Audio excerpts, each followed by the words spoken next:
Quand l'hymne retentit, la sélection aligne toutes les origines. Ozil la Turquie, Khedira la Tunisie, Boateng le Ghana, Klose et Podolski pour la Pologne, Mustafi l'Albanie. Ces joueurs cumulent plus de 380 matchs sous le maillot noir, rouge et or, une diversité migratoire qui a modifié le football allemand. Ce phénomène est apparu dans les années 2000. On parle alors d'équipe multiculti pour multiculturelle.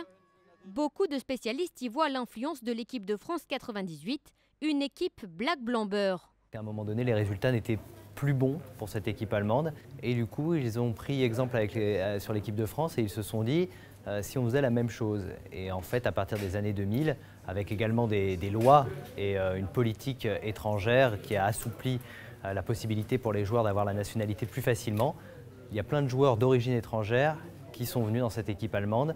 En 1999, par exemple, l'Allemagne abandonnait le droit du sang au profit du droit du sol. Depuis, les enfants d'immigrés peuvent obtenir la nationalité allemande. Il y a eu des sommes considérables qui ont été investies dans les clubs amateurs par la Fédération allemande de football, et ce qui a pu effectivement justement permettre cette intégration encore plus forte de ces joueurs d'origine étrangère, mais de nationalité allemande, qui se sont de fait sentis beaucoup plus concernés, beaucoup plus rapidement concernés dans les sélections de jeunes en Allemagne.